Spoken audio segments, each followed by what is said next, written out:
नाजरीन आदाब, अजमत times Urdu news channel में आप तमाम का खैर मकदम है। छोटे से घर में अग्निवीर शहीद हुआ, लैंडमाइन ब्लास्ट में शहीद हुआ। मैं उसे शहीद कह रहा हूं, मगर हिंदुस्तान की सरकार उसे शहीद नहीं कहती है। नरेंद्र मोदी उसे शहीद नहीं कहते हैं, नरेंद्र मोदी उसे अग्निवीर कहते हैं। उस घर को पेंशन नहीं मिलेगी, उस घर को कॉम्पनसेशन नहीं मिलेगी, शहीद का दर्जा नहीं मिलेगा। और बेचारे बैठे हुए थे, 3 बहनें थी, एक साथ बैठी हुई थी, रो रही थी। आम जवान को पेंशन मिलेगी, जरूर दुख होगा, मगर हिंदुस्तान की सरकार आम जवान की मदद करेगी। मगर अग्निवीर को जवान नहीं कहा जा सकता। अग्निवीर यूज एंड थ्रो मजदूर है। और आप उससे कहते हो, उसको आप 6 महीने की ट्रेनिंग देते हो, 6 महीने की ट्रेनिंग देते हो। दूसरी तरफ चाइना के जवान को 5 साल की ट्रेनिंग मिलती है, राइफल लेकर उसके सामने खड़ा कर देते हो, उसके दिल में भय पैदा करते हो। एक जवान और दूसरे जवान के बीच में फूट डालते हो कि एक को पेंशन मिलेगी, एक को शहीद का दर्जा मिलेगा, दूसरे को नहीं मिलेगा। और फिर अपने आप को देशभक्त कहते हो। ये कैसे देशभक्त हैं?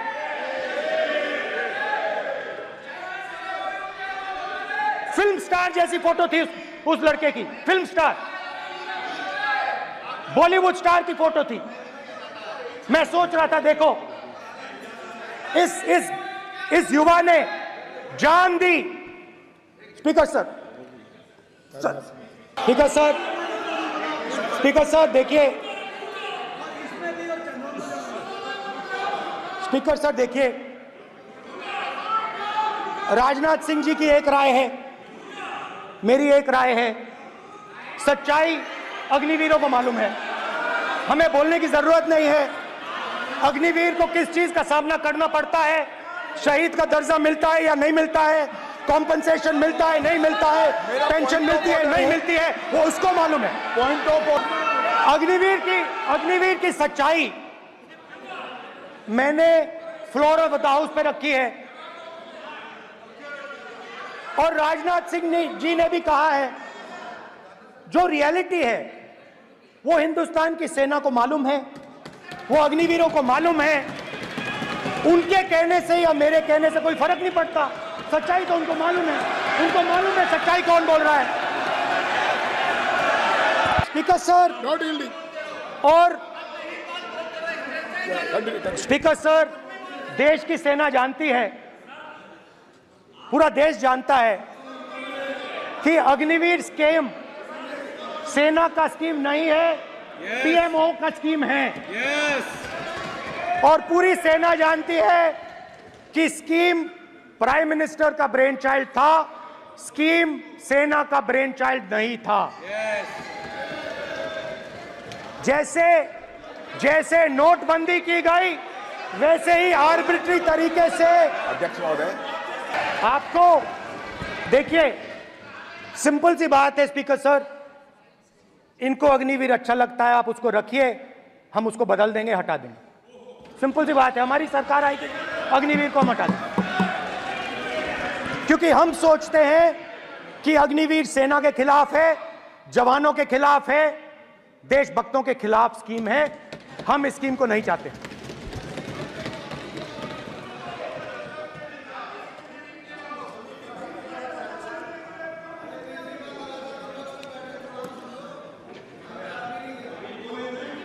पहली बार हिंदुस्तान की हिस्ट्री में जनता से स्टेट्स छीने गए हैं। जम्मू कश्मीर लद्दाख से आपने पहली बार स्टेट छीना है। मणिपुर को आपने सिविल वॉर में डुबा दिया है। मणिपुर को आपने और आपकी योजनाओं ने, आपकी पॉलिटिक्स ने जला दिया है और आज तक हिंदुस्तान के प्रधानमंत्री मणिपुर नहीं गए हैं। ऐसा लगता है कि मणिपुर हिंदुस्तान का प्रदेश नहीं। प्रधानमंत्री के लिए मणिपुर स्टेट ही नहीं है। मणिपुर में सिविल वॉर हो ही नहीं रही है। और एक बार बयान दिया हमने, मतलब प्रेशर लगाया, हम गए, हमने प्रधानमंत्री से कहा एक मैसेज दे दीजिए, मणिपुर चले जाइए, जनता की वहां रक्षा कीजिए। नहीं,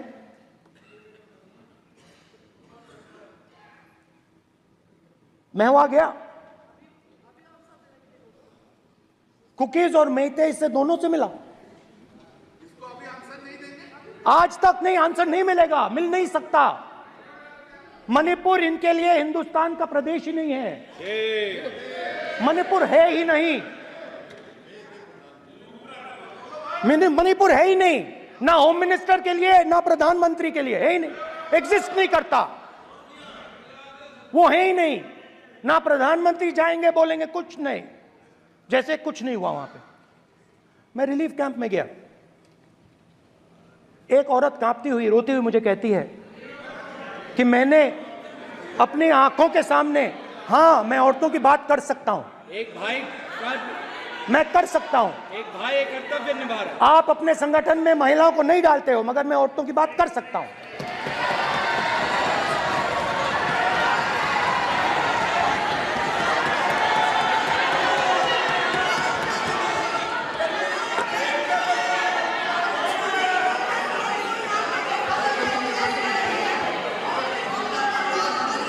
मुझे कहती है मैंने अपने आंखों के सामने, मेरे आंखों के सामने मेरे बच्चे को गोली मारी गई।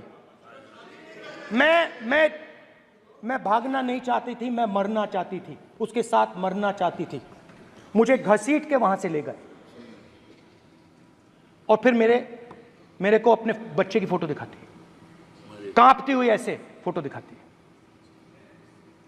ये आपकी योजनाओं का नतीजा है। आपको शर्म आनी चाहिए।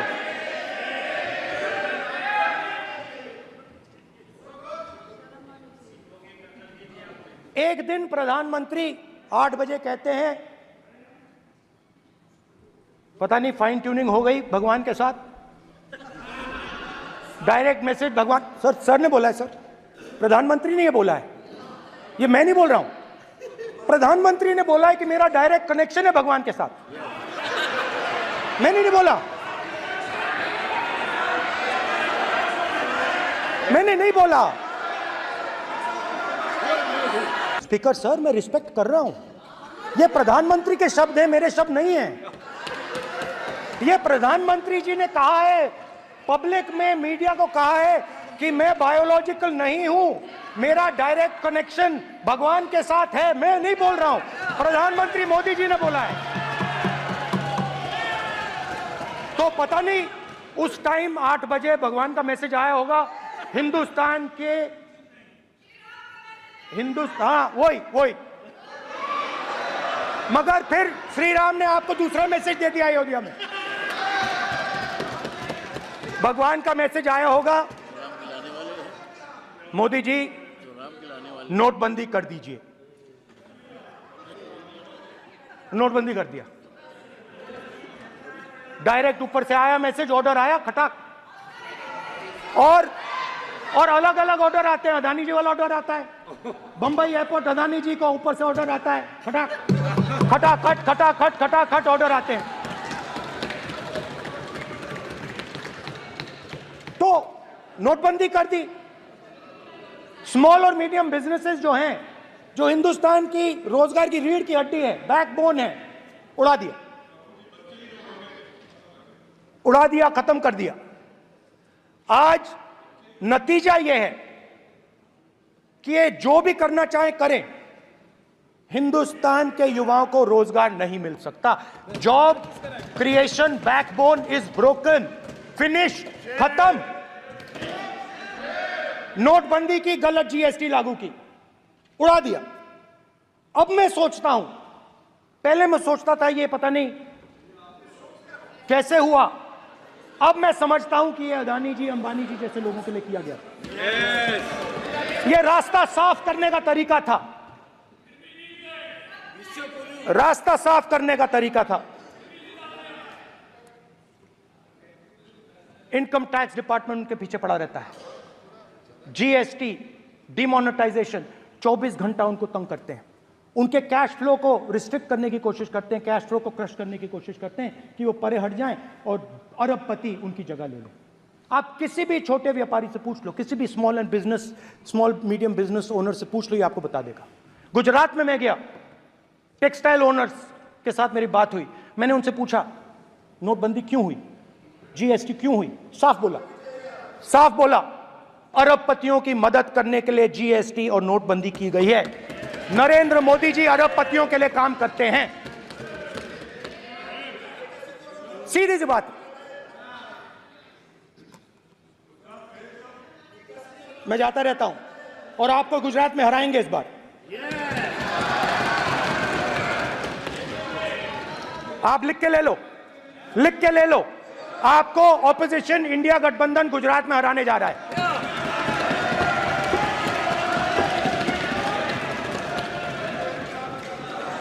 किसानों को डराने के लिए लैंड एक्विजिशन बिल जो हम लाए थे, उनकी जमीन की रक्षा करने के लिए, उनको सही कॉम्पनसेशन देने के लिए, उसको आपने खत्म कर दिया। यहां कोशिश की, कर नहीं पाए तो स्टेट्स में खत्म कर दिया। हर स्टेट में आपने खत्म कर दिया है। अगर आप जानते नहीं हो, चेक कर लो। हर स्टेट में, हर भाजपा की स्टेट में खत्म कर दिया। तो किसानों को जो हमने लैंड एक्विजिशन बिल तैयार किया था सही मुआवजा दिलाने के लिए, उसको आपने रद्द किया।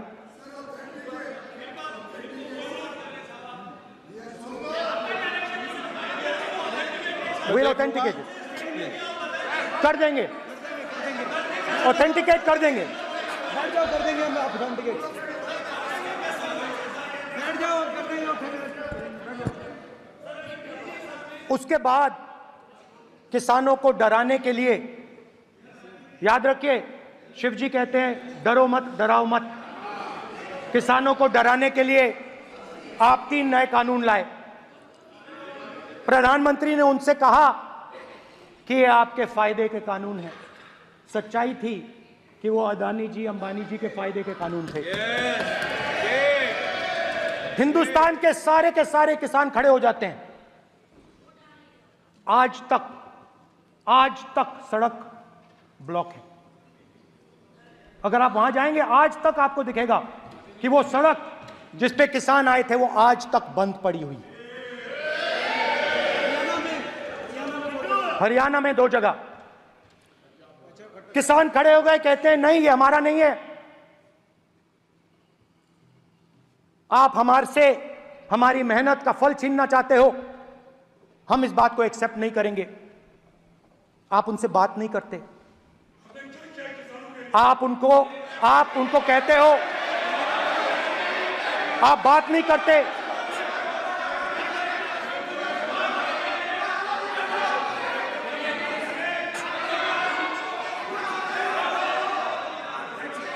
आप बात नहीं करते, आप गले नहीं लगते, आप उन्हें आतंकवादी कहते हो। आप कहते हो ये सब आतंकवादी हैं। झूठ नहीं है, सच है।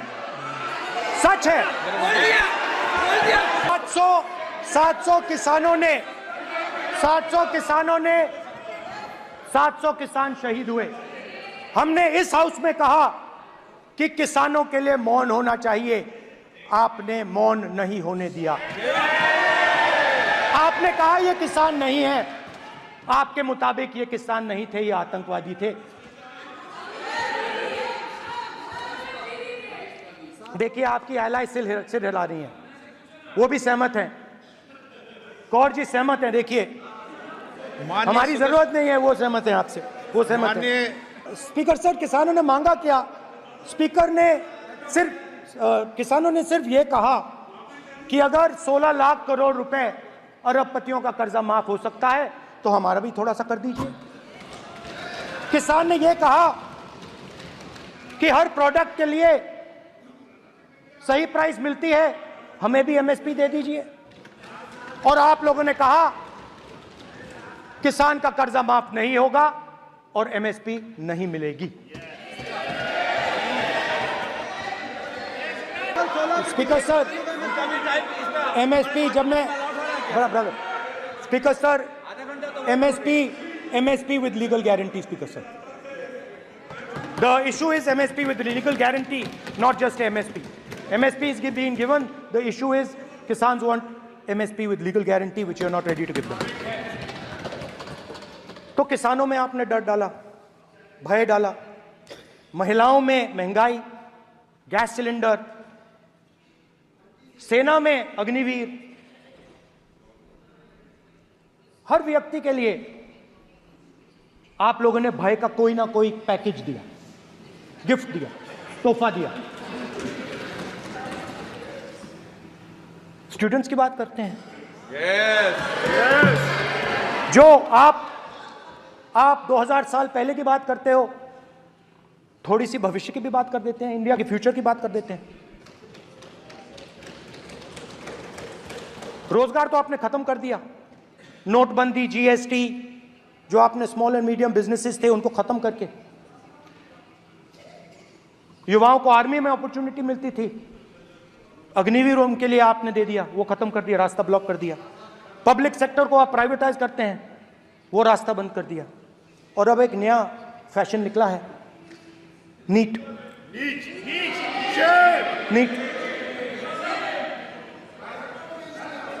प्रोफेशनल एग्जाम्स को आपने कमर्शियल एग्जाम्स में बदल दिया है। NEET is not a professional exam, NEET is a commercial exam. NEET में एक स्टूडेंट टॉपर हो सकता है, एक्सीलेंट स्टूडेंट हो सकता है, मगर अगर आप उसके पास पैसा नहीं है, मेडिकल कॉलेज में नहीं जा सकता। सिंपल सी बात है। नीट का पास मार्क 22% है। वो पूरा का पूरा एग्जाम, सर एजुकेशन मिनिस्टर पूरा का पूरा एग्जाम अमीर बच्चों के लिए बनाया गया है। कोटा में पूरे के पूरे एग्जाम को आपने सेंट्रलाइज किया। हजारों करोड़ रुपए बन रहे हैं, हजारों करोड़ रुपए बन रहे हैं। और कमर्शियल पेपर जो आपने बना रखे हैं, कमर्शियल एग्जाम्स, 7 साल में 70 बार पेपर लीक। प्रेसिडेंट्स एड्रेस में ना नीट की बात होगी, ना अग्निवीर की बात होगी, ये बातें नहीं होंगी। और हमने कहा, हम स्पीकर सर, हमने कहा कि एक दिन का डिस्कशन अलाउ कर दीजिए। हम आपके साथ खड़े होकर इसको रिजॉल्व करना चाहते हैं। इंस्टीट्यूशनल फेलियर है, हम आपकी मदद करना चाहते हैं, रिजॉल्व करना चाहते हैं। सरकार कहती है नहीं, डिस्कशन नहीं होगा, भविष्य का डिस्कशन हो ही नहीं सकता। तो ये हालत है। जहां भी ये देखते हैं, ये सोचते हैं कि भाई भय कैसे पैदा करें, माइनॉरिटीज को डराते हैं। नहीं, कांग्रेस नहीं डरती आपसे, आप कांग्रेस से डरते हो।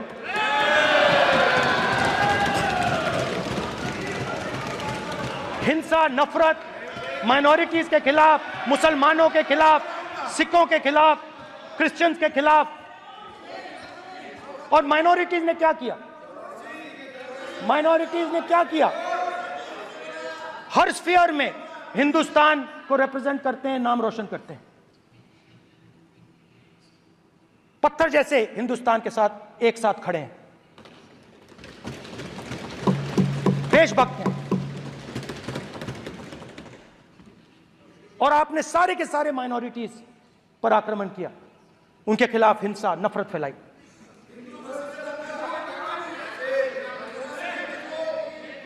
तो शिव जी कहते हैं, शिव जी कहते हैं सर देखिए मेरा वो हटा दिया आपने सर, वो देखिए सर हटा दिया, कैमरा से हटा दिया।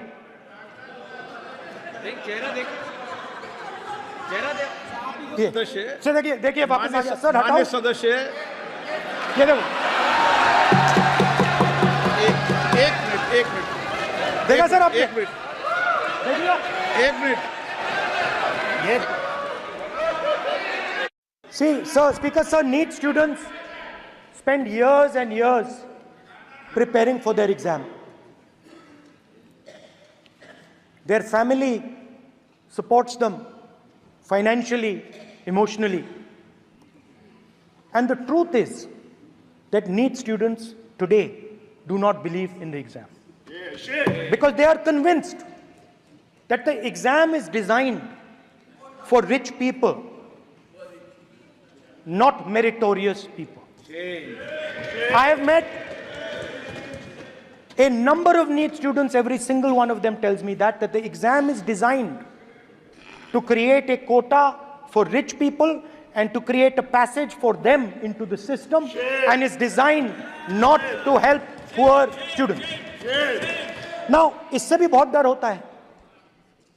महीनों पढ़ाई करते हैं, ये पता नहीं कि भैया एग्जाम लीक हो जाएगा नहीं होगा, अगर पास भी हो गए तो पैसा कहां से आएगा।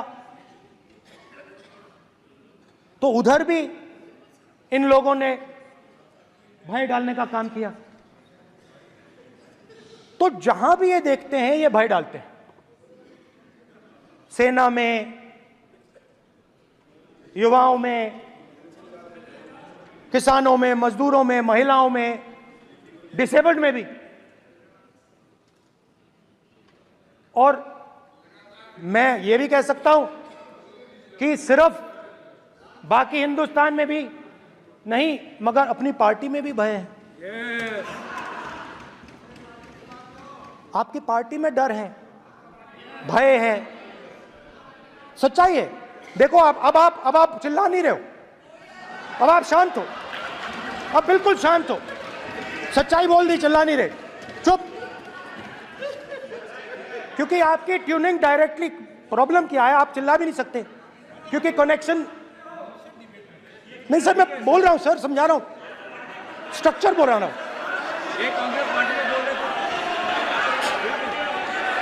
सर लोकतंत्र में पार्टी में डेमोक्रेसी होनी चाहिए। कोई भी इन पार्टियों में कोई भी आके कुछ भी कह देता है, ग्रुप ऑफ 22, 23, 24, 25 सब जो बोलना है बोल देते हैं, मगर आपकी पार्टी में भय है। सत्यमेव जयते, ना डरो ना डराओ। Sir, when I became LOP, I realized something that I had not realized before. And it's also on the lines of the principles of Shiva. It's on those same lines. And the idea was that after becoming LOP, all my personal dreams, my personal aspirations, my personal fears have to be put aside. I am now actually two people. I'm not one person. I'm a constitutional person, and my job is to be leader of the opposition, to represent all these parties equally. In fact, I don't just represent the Congress party, I represent every single party. And I have to treat every single party with love and affection. So when Hemant Soren ji is in jail or Kejriwal is in jail, it should disturb me, it should hurt me. Yes. When you unleash your agencies on these political people, it is our job to defend them. Because there is a constitutional person and an individual. And what Shivji is saying is that when you are a constitutional person, the individual should die. The individual's aspirations, the individual's dreams should die. And you should become the voice of the people. Yes. Meaning that you should have no fantasies, no dreams, nothing. The perfect public representative is one who is actually dead. That is what Shivji is saying. You understand? Now, Speaker sir. Speaker sir, now, my advice.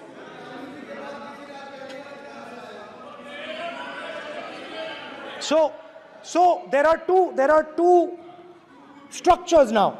One is me as an individual, and one is me as leader of the opposition. Me as an individual, I might have my likes and dislikes. I might have my views, but me as leader of opposition have to suppress them, have to reduce them and say, now I'm the voice of the opposition. That is the idea. That is the idea of the democratic system.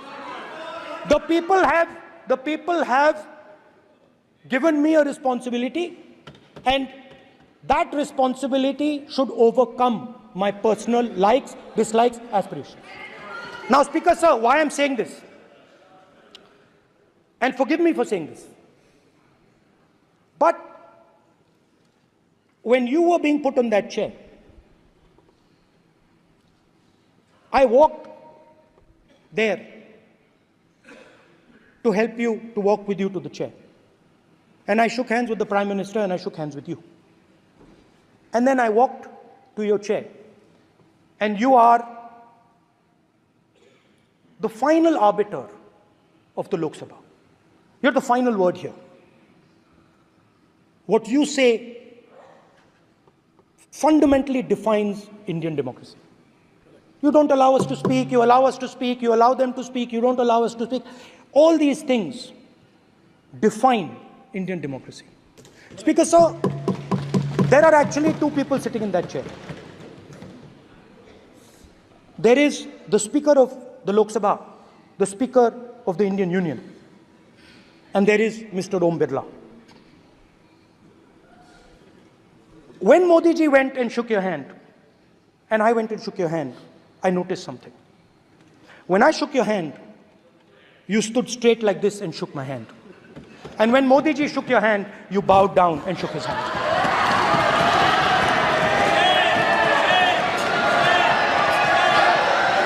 ये आसन के सामने आरोप है। Speaker sir, आपकी बात को मैं एक्सेप्ट करता हूं, स्पीकर सर। स्पीकर सर, आपकी बात को रिस्पेक्टफुली बैठिए ना।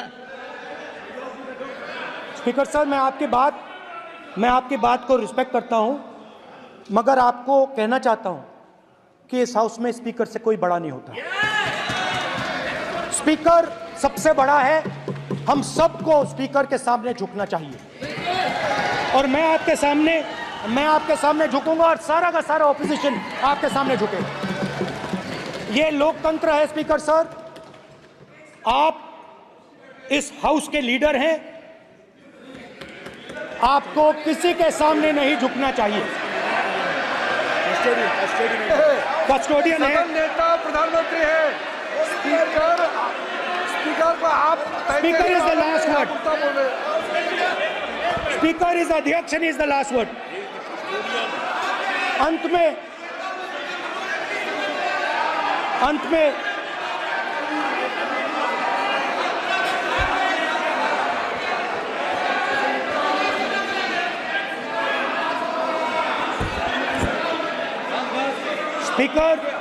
Speaker is the last word in the Lok Sabha, and in that spirit, Speaker is the last word in the Lok Sabha, and in that spirit, as members of the Lok Sabha, we are subservient to the Speaker. I believe that.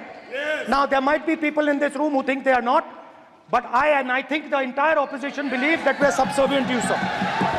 And we will listen to what you say, and we will bow in front of you. But the only thing I request, Speaker, sir, is it is important that there is fairness in this house. Yes, yes. Now, I gave a speech, Speaker, sir, and it was interrupted throughout. Yes. Now, this time is going to be taken away from my colleagues.